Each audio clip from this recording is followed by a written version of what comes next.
just before 11 o'clock on September 15th, 1963.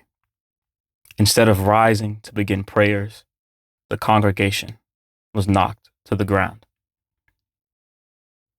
A bomb exploded in the basement of the 16th Street Baptist Church in Birmingham, Alabama, killing 4 young girls and permanently injuring another. During a time of intense racial tension, the question wasn't a matter of how it happened. It was a matter of when will the violence end. On November 18th, 1963, just 64 days after the 16th Street Baptist Church bombing, John Coltrane, along with McCoy Tyner, Jimmy Garrison, and Elvin Jones, recorded an original composition titled Alabama. Bill Cole, in his 1977 book, John Coltrane, states that the melody line in Alabama was developed from the rhythmic inflections of a speech given by Dr. Martin Luther King Jr. The speech Cole is referring to is Dr. King's eulogy for the martyred children.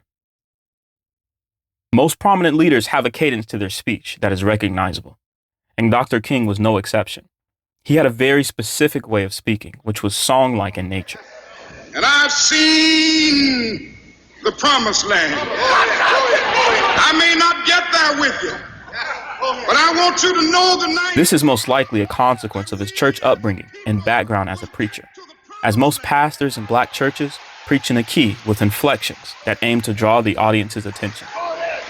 So I'm happy tonight. I'm not worried about anything. I'm not fearing any man. Mine eyes have seen the glory of the coming of the Lord. This was matched by Coltrane perfectly. Every note, like every word stated in Dr. King's speech, has a very clear meaning, which is different from Coltrane's more known improvisational playing, where he plays so many notes it's been famously termed sheets of sound. For the majority of the beginning of this tune, the piano gives a continuous C pedal, which forces the audience to focus on Coltrane's melody. This brings about a somber, yearning mood, as both the pedal and the way Coltrane cries in anguish with his horn flood the listener with emotion. There is a raw and visceral nature to his playing that speaks volumes without the need for lyrics. The pain of the loss of innocent life is audible through his playing. This section of the tune also moves away from traditional measure form.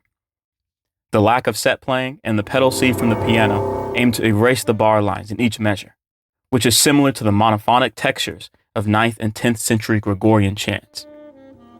The chanting coming from Coltrane causes the listener to reflect in a state of meditation.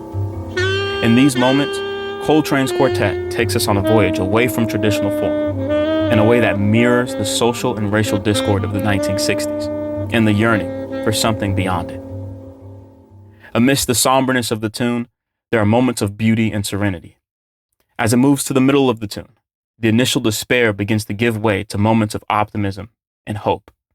Form returns as Coltrane takes his solo. This solo is filled with many Coltraneisms that are found in his ballad playing. Shapes and forms take precedent over lines and licks, while maintaining the ebb and flow of a preacher preaching. This solo section is colored with a sense of hope and a tinge of optimism, with the relentless forward motion that characterized much of the civil rights movement. Throughout the piece, John Coltrane's quartet commits to this interplay that provides a dialogue about reflection. Coltrane's anguished cries float over Tyner's and Garrison's juxtaposed comping that both ground the tune and allow it to have a buoyancy to it. All of this is energized by Elvin Jones' drumming, which adds a layer of urgency and that relentless forward motion stated before.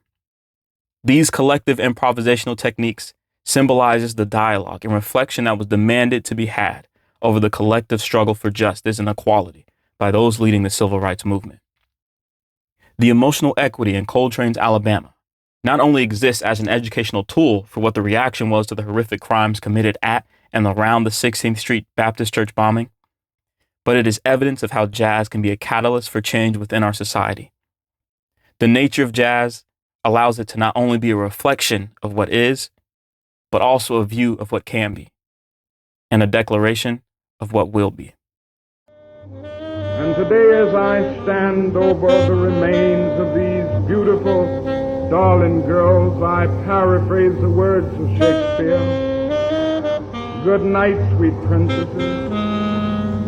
Good night, those who symbolize a new day. May the flight of angels take thee to thy eternal rest.